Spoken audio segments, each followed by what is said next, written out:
Namaste, Acharya ji.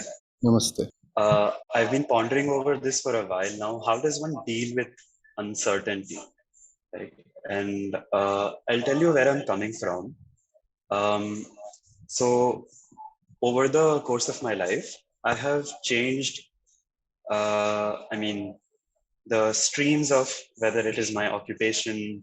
Uh, I mean, like I've jumped from field to field to field to field, and there has been no clear set linear path. Not that the linear path is that I'm seeking a linear path, but the uncertainty that comes with it, that what is coming next, has always left me a little worried, anxious. At the same time, I think this is since I'm at this stage in life, so perhaps my worries are majorly related to career. But even otherwise, I have felt that uh, even when it comes to family, when it comes to my friendships, relationships, everything, there has been so many kinds of uncertainties. Uh, so yeah, how could one deal with them, and how does one put oneself at peace with all of the uncertainty?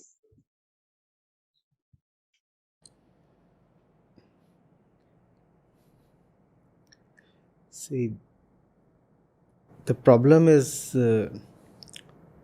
not that life is uncertain.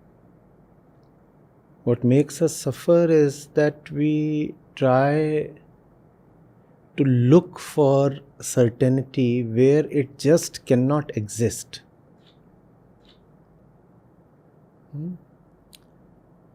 And that's a very unrealistic expectation, is it not? The world around is a flowing mass, it's a flux. They have said it's a stream of time where every nanosecond everything is changing.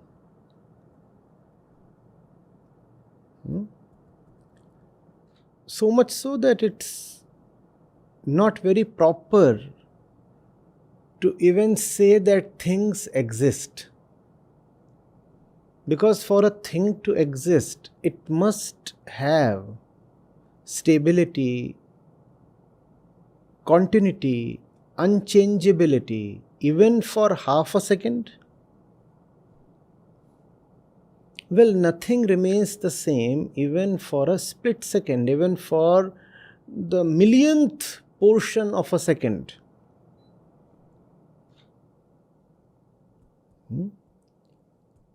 And that has to be realized. In that realization is acceptance.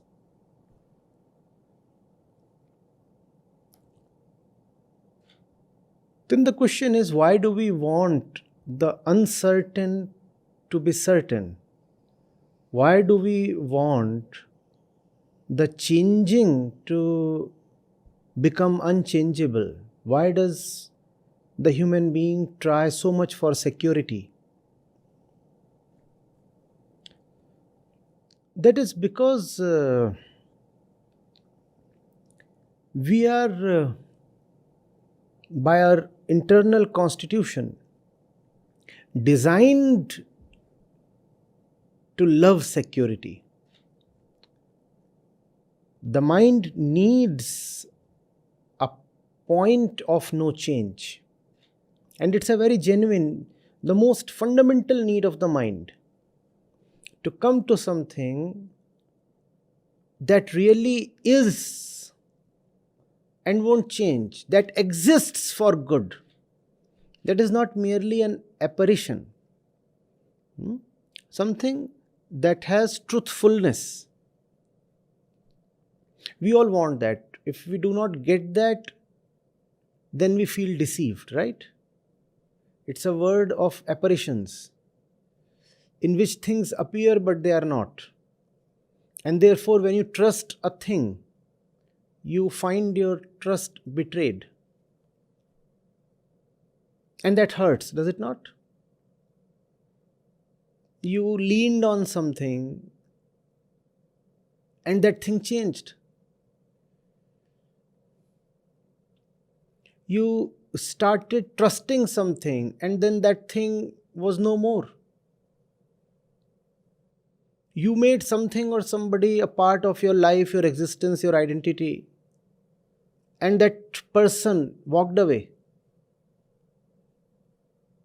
It hurts, does it not?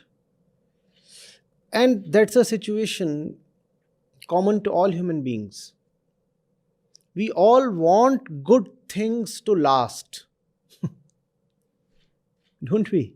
Once you get something that you like, love, desire, whatever, you want it to stay. And you want it to stay not only in this lifetime, you also say, if there are other lifetimes, I want it to be with me, even then, even there.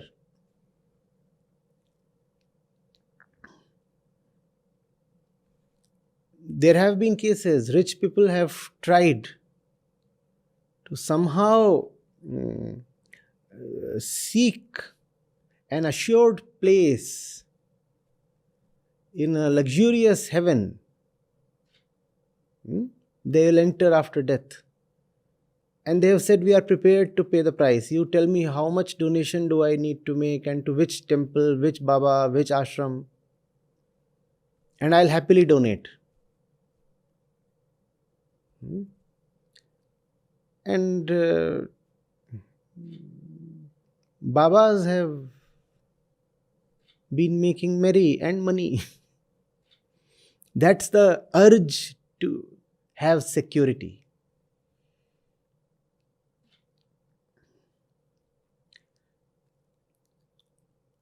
Why can't we give the mind what it wants? It wants security. It wants something that does not change. Can't there be something in life that truly does not change? Why do you want to depend on a piece of cloth or a moment in time? They will change, will they not? And that would be another episode of hurt in our unending stories. All wisdom is about coming to the fully secured one, that which is timeless, changeless, nameless, formless. Only there can you have total certainty. As long as for certainty you are looking at the world, all you will get is deception and betrayal and suffering in its wake. So the wise man, first of all, realizes the nature of Prakriti, which is the world, and says, no. I know what this world is like. It's okay to deal with it. I get my food from here, I get my money from here. My body arose from this soil, so I'll continue to deal with it. But I will not harbor unrealistic expectations. My company is doing well today. I cannot keep wishing and dreaming that it will keep doing well the same way. Obviously, I do not want it to fail. The company is founded with a good purpose. I want the company to keep doing well. But equally, I'll not think of my concern as immortal. It will die one day. Are you getting it? So the wise man stops situating the truth or timelessness or unchangeability in the world. He looks at the world and says, well. It cannot survive without changing. Just as I change moment to moment, so does the world.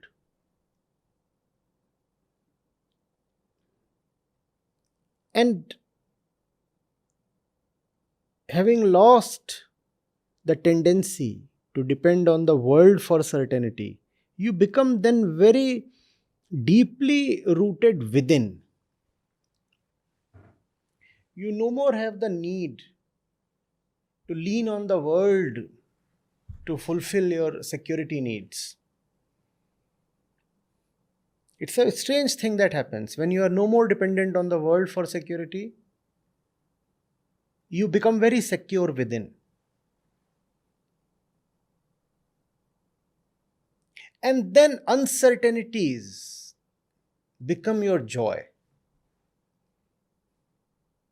Because now you know that you are so anchored, so safe, so secure, so immortal within, that the changing situations outside cannot really affect you. So that total security within allows you to become very vulnerable outside. Now you are no more in need of armors all the time. Now you no more dread hurt. Now you say, okay, fine. Let the change come. Let it hit me. Let it wound me. It's okay. You remember that one? I'll be wounded. I won't be hurt. Because now I am very safely ensconced within.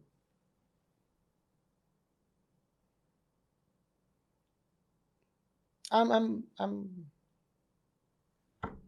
cool. I'm good. I'm inside. I am me. I'm in the embrace of something that will never desert or deceive me. So the man of wisdom then becomes available to uncertainties. He does not deal with uncertainties. He does not devise a system to manage uncertainty. He says, bring it on. Give me more uncertainties. Show me the complete spectrum of uncertainties. I relish it.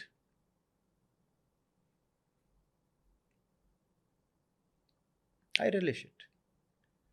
The more you show me the diverse aspects of situations possible, the more it pleases me to realize that I am capable of dealing with all situations and all their aspects.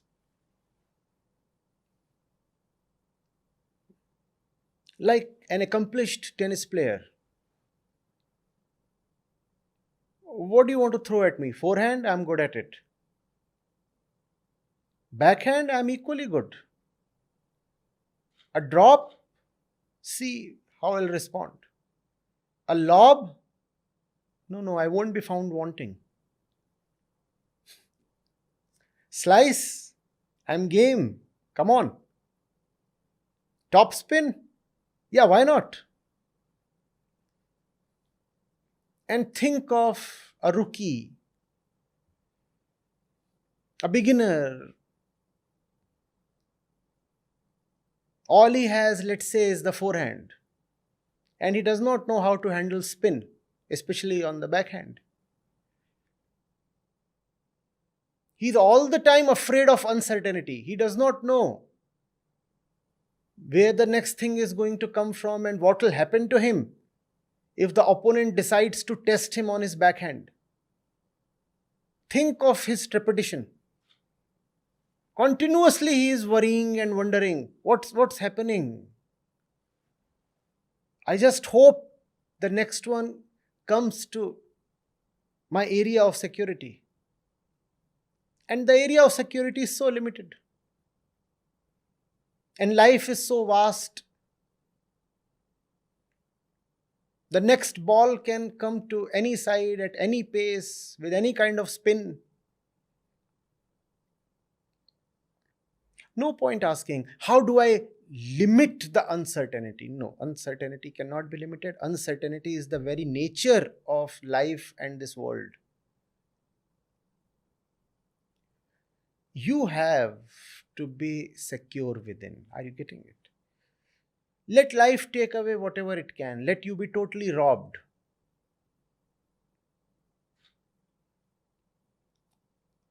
And then you say, not much has been taken away. I have been totally robbed. Yes, true. Still not much has been taken away. Then a strange thing happens.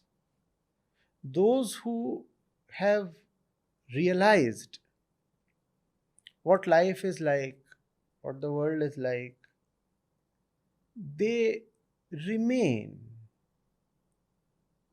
and they retain a very special sense of poise, even in the moment of death, even in the face of death, if not the moment of death.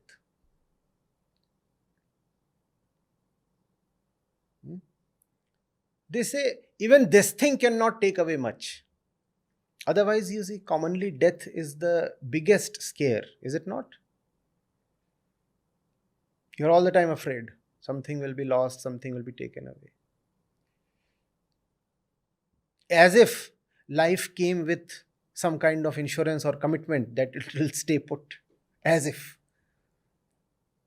Did somebody give you a promissory note when you were born that you will not die? And that you will not accidentally die? Most people die accidentally. Who has foreseen his death? It's always an accident.